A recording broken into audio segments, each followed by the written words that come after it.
It's time to accelerate. Hi, I'm your host, Andy Paul.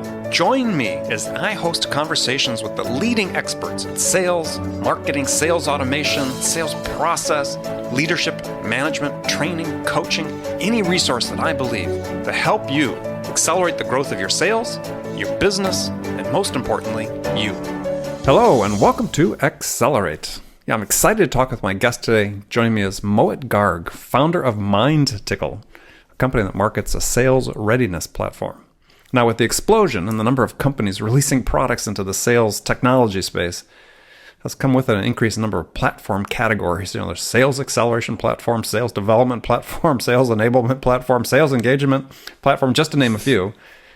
But my guest today, Mohit Garg, has developed a new platform, Sales Readiness, that, at least to my mind, is perhaps the most clear-cut of the categories in terms of its mission.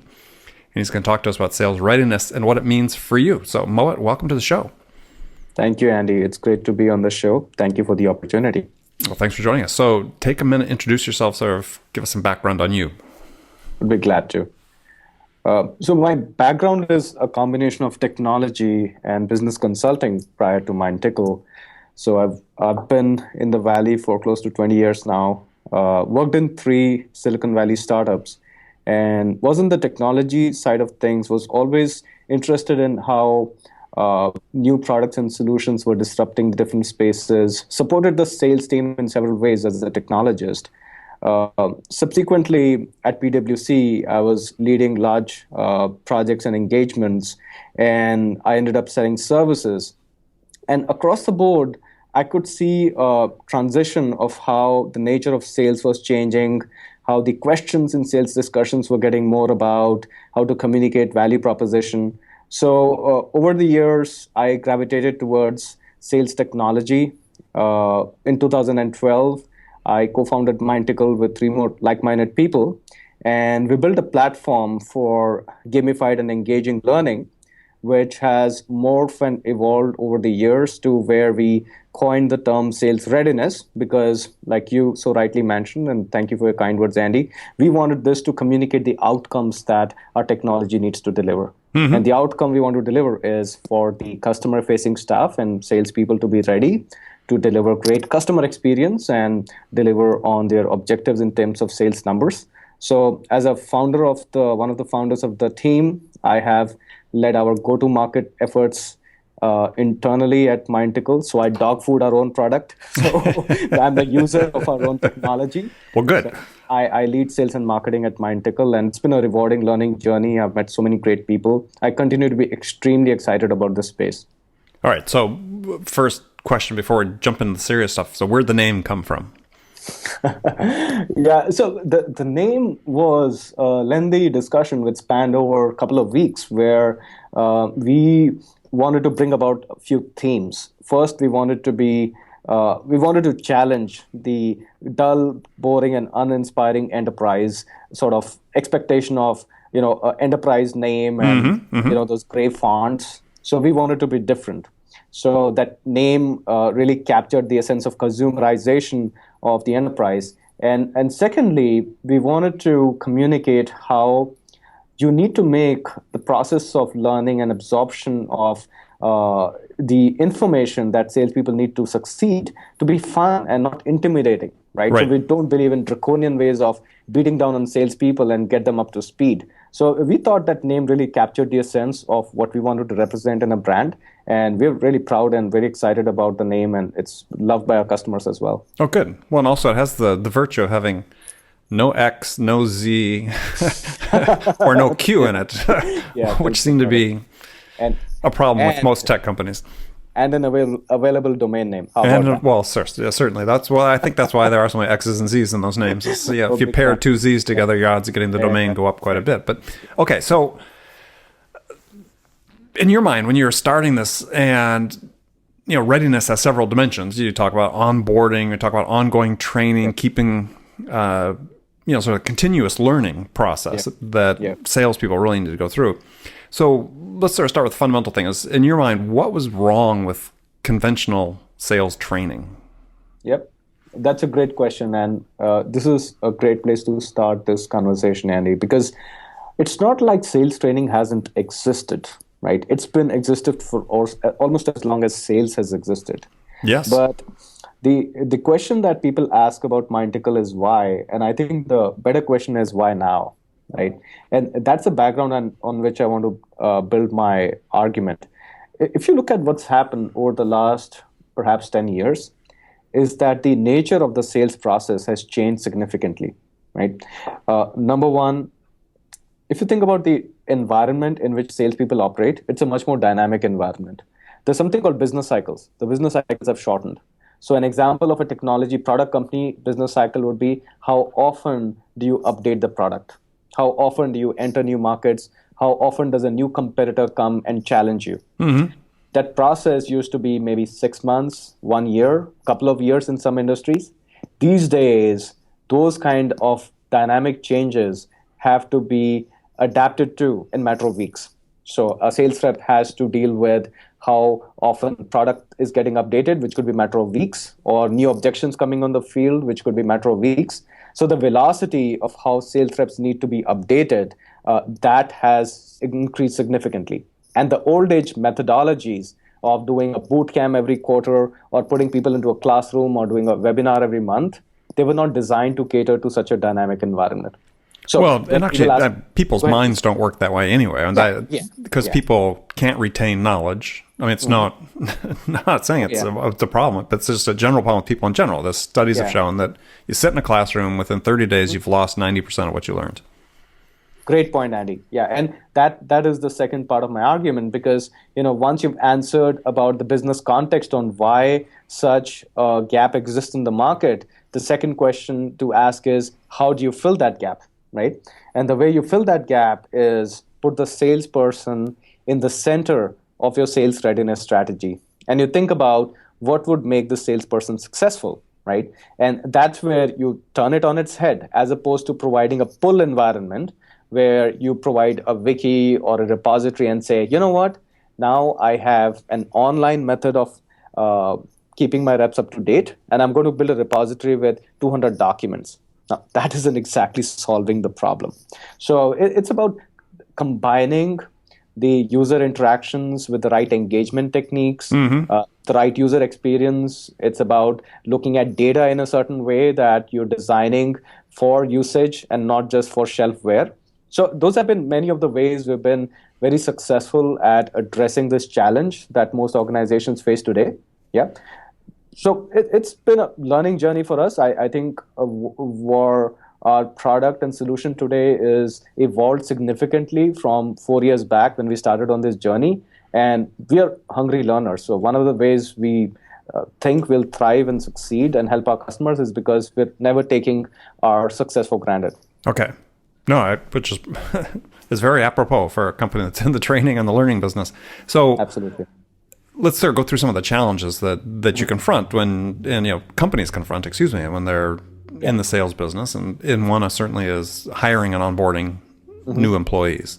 Right. So that's one of the main challenges that you sort of taken on, and I think the accepted wisdom certainly in the SaaS space, software as a service space, and in the Valley is that 7 months is sort of the number you hear is how long it takes to get a rep from point you've hired them to the time that they're fully productive. That is right. And certainly the investors and the boards would like to see that at least cut in half. Yep. So let's start with the question, why is it taking 7 months? Yeah, great question. So let me first remark on how ironic it is that the 7 months is in the business models of every company. I find that ironic because they take it as a given. Right? I like to shake up sales leaders by saying, why would you take it as a given? Well, but I think if you're right, why'd you take it as a given? But also, you understand why those numbers sort of populate throughout the business plans in the Valley, because everybody says this is what. If I say anything different than this, the investors are going to think I don't know what I'm talking about. Yeah, and that is where I think there is a belief we are creating in the industry that you needn't take the 7 months as a given. So let's answer why it is a 7-month period, right? We did a lot of analysis on what goes on in those 7 months. And there are 3 types of opportunities. And it's almost like a Maslow's pyramid where you can go with the low hanging fruit first. And the low hanging fruit of why it takes 7 months is because of the waste. There is a good amount of a month of or 2 months of waste in terms of inefficiency in onboarding processes. Right. So what does that mean? Today, when you think about boot camps, salespeople, when they're brought into an organization, they typically have the opportunity to go through a few days of boot camp. Now, prior to deploying MindTickle, our customers' boot camps would look like this. They would have sessions, some of these long form sessions where the production side of the house, the product teams will come and talk about the product. The marketing teams will talk about the brand and persona. So there was a lot of one-way delivery of information. And the salespeople were drinking from a fire hose. Now, I reference Salman Khan's Khan Academy, and this is very similar to where students come in and teachers go through coursework and kids take notes. So we took inspiration from why Salman Khan's flipped classroom model works really well.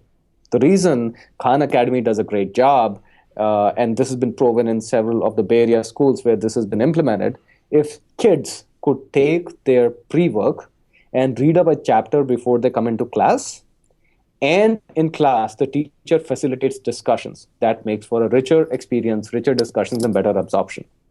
So these are one of the many ways how we have plucked low-hanging fruit, where we have eliminated waste in the onboarding process, where that 1 hour with a subject matter expert, as opposed to a one-way delivery or monologue of information, becomes a richer discussion because the pre-work is already done on a technology platform like MindTickle. The sales reps come prepared with the baseline knowledge, and the subject matter expert has a rich discussion about how that knowledge needs to be applied in the context of the customer's needs and conversations. The second area of low-hanging fruit is travel and all the time zone synchronization that needs to take place in a larger multi-location organization. When you are using technology the right way, then you bring people together for the most valuable interactions, and the interactions where you would be just passing on information which doesn't require a human to be face to face. You can defer that to technology. And to your point earlier, from a user engagement perspective, people don't learn just by giving them bursts of information at one go. So if you're able to take that 7 month period and divide it into phases where you have a structured milestone based plan, you have them go through weekly milestones or monthly milestones, and the reps track their progression, and the leadership team is able to see which reps are tracking, which ones need a little bit of developmental help. This tracking enables organizations to ensure that a 90-day mark, most of their new hire class, people brought in a cohort, they're ready to go into shadowing exercises or going into making some phone calls or sitting on support desks.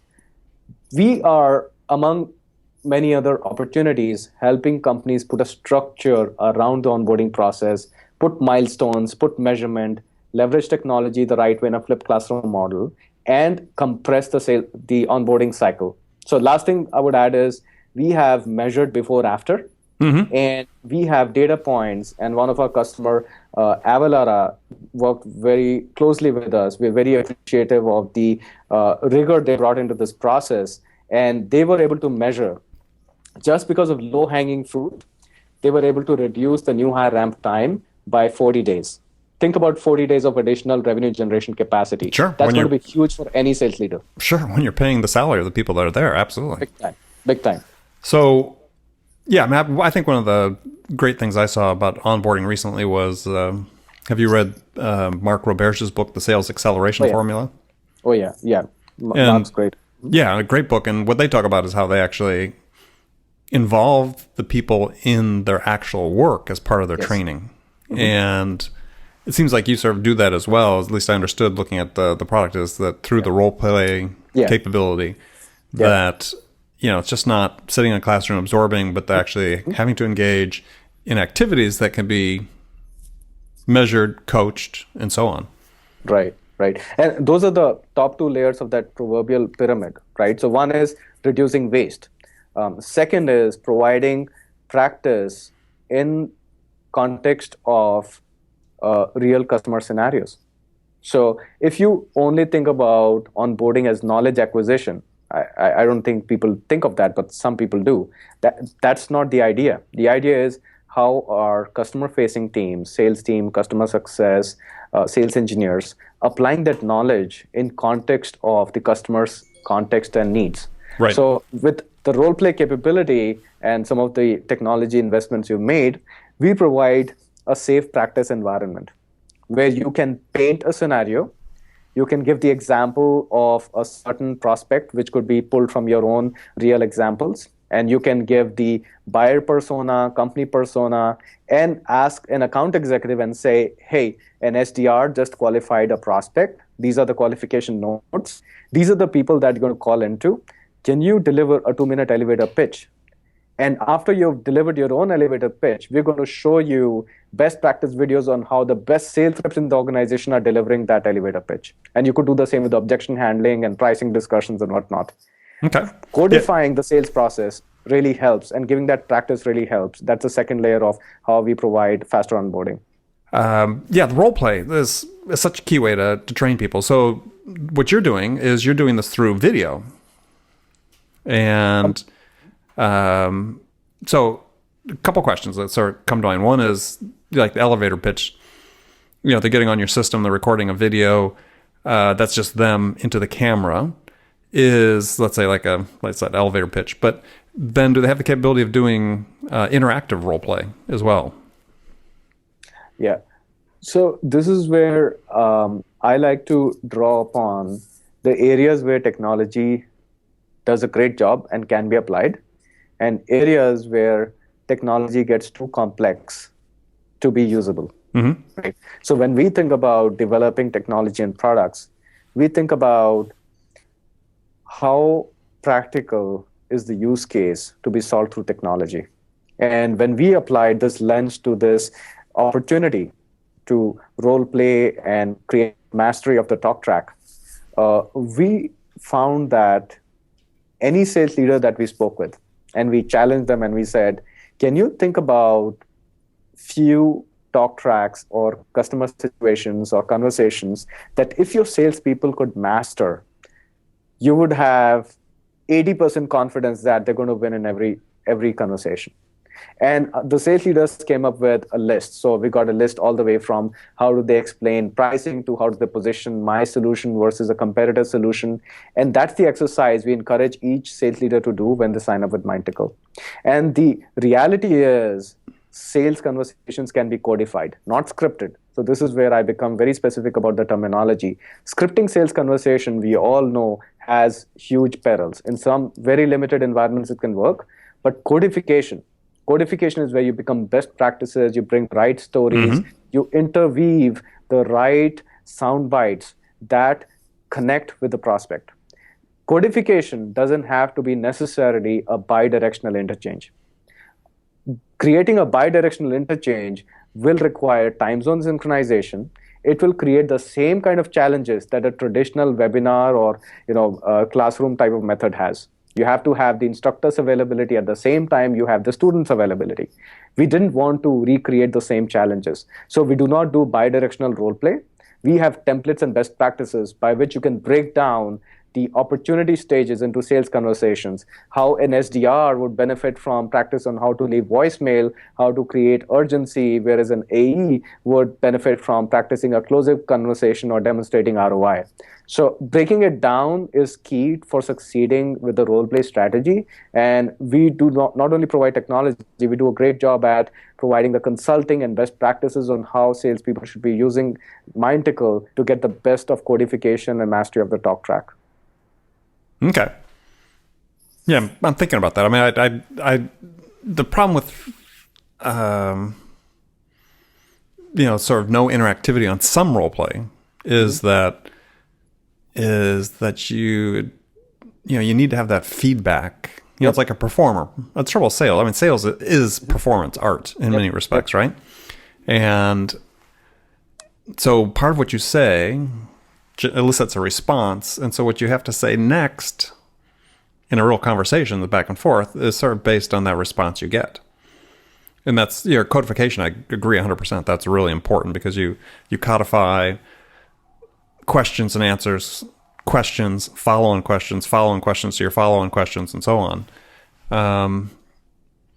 So anyway, I understand why you do it the way you do. I still think there's a need for interactivity at some point in that onboarding process.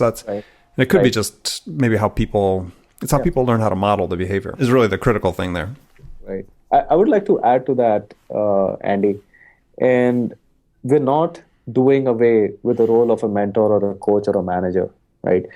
We don't believe in technology replacing the role of the human. Oh, right? As much as a lot of managers would like you to. As much as they would like us to, but technology is an amplifier. So my comment was not that interactive role play is not required. My comment was technology should not be solving for that. Yeah, that's fine. That's fair. So when we build products, we want to build products which are easy to use, and that has driven us to create the interactions that we produce in a product, which is based on codified scenarios.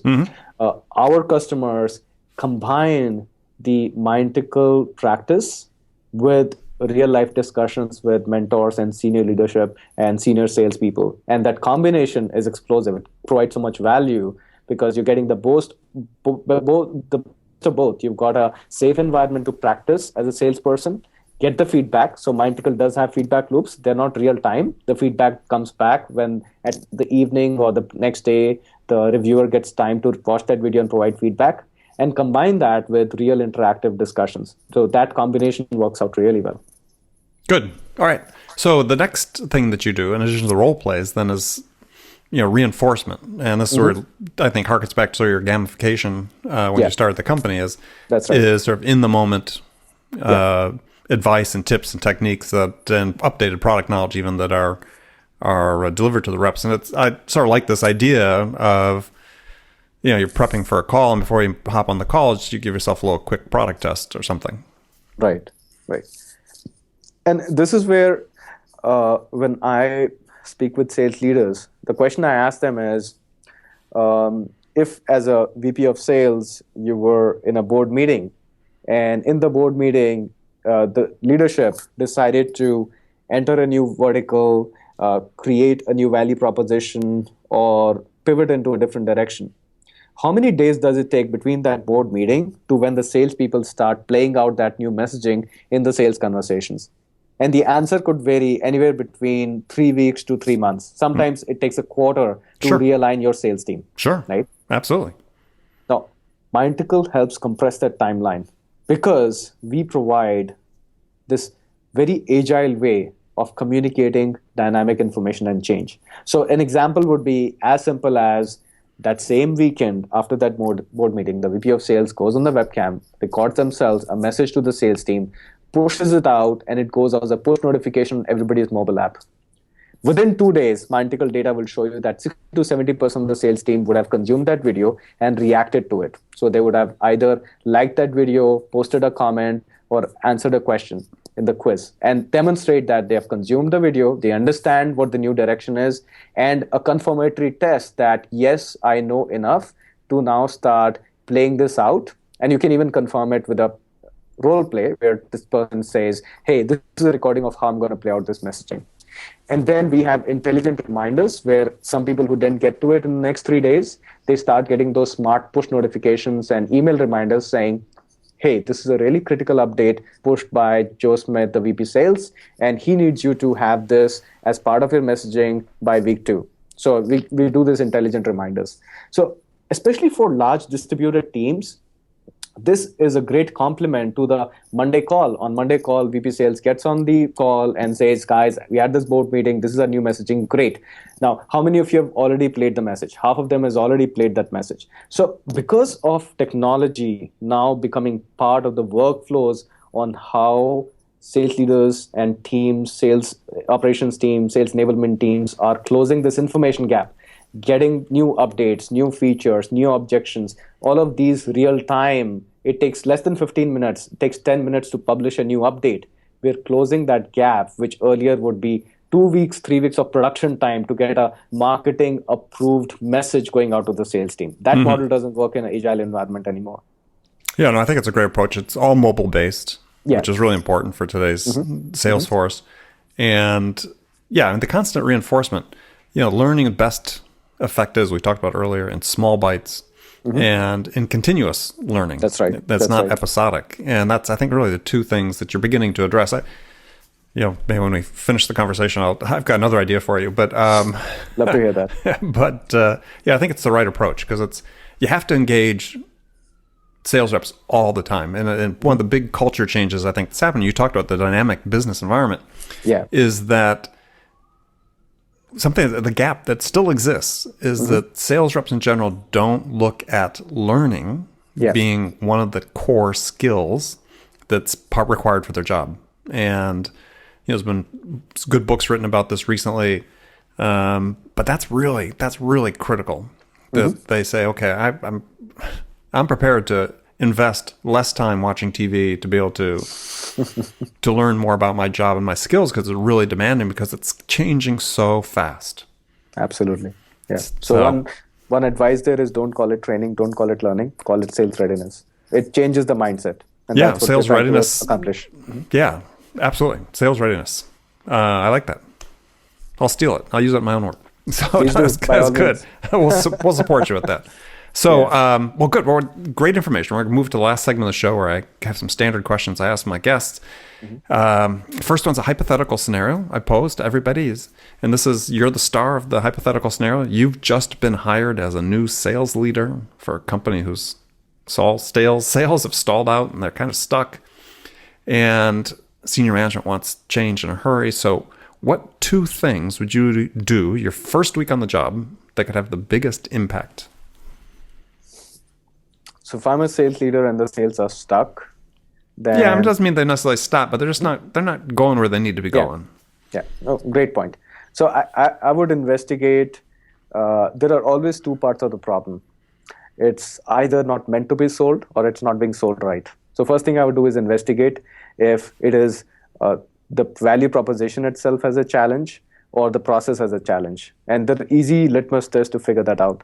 And once you've figured out which department the challenge is in, it's about taking a process engineering view of the problem. If it's a process challenge, you can look at the people, process, technology and evaluate. If it's a value proposition challenge, then you got to go back to the drawing table, take a very objective outside in of the market and the problem you're solving and speak to customers and see if your value proposition is still relevant and you need to go back and rebuild. Sometimes that is the answer. Okay. Good. All right. So I've got some rapid fire questions for you. You can give me one-word answers or you can elaborate as much as you want. So the first one is, when you're selling, personally, when you are out selling, what's your most powerful sales asset? Credibility and domain expertise. Name one tool you use for managing sales that you can't live without. My CRM. Which one do you use? Salesforce.com. Okay. Who's your sales role model? I'll have to say my sales role model is Mark Roberge because I have a lot in common with him. He's not a traditional salesperson and he's brought a very scientific approach to building the business. Yes. So I'll have to say he's my role model. Excellent. So if I were to ask you, the one book that every salesperson should read? Predictable Revenue. Okay, by Aaron Ross. Have you read his new book? I have read excerpts. It's on my to-do list. Okay, it's a good book. You should read it. It's like, case studies, what people took predictable revenue, what they do with it. Yeah, excellent. And he was on my show just a couple weeks ago. So, all right, tough question for you is, what music is on your playlist right now? I'm a big fan of instrumental music, and it's a combination of Yanni and piano by candlelight. So it's all instrumental. Okay. All right. What's the first sales activity you do every day? I check in on what are the topmost things I need to get done today to accomplish my sales objectives. Sometimes it's about coaching my sales team member who's trying to lock in a deal for that day. So it's about going into spending 10 minutes and figuring out where I can create the most impact and support my team. Okay. Well, excellent. Well, I want to thank you for joining me. My guest today has been Mohit Garg. Mohit, tell people how they can find out more about MindTickle. Yeah, we'd love to get more feedback from the listeners, and I can be reached directly at mg@mindtickle.com.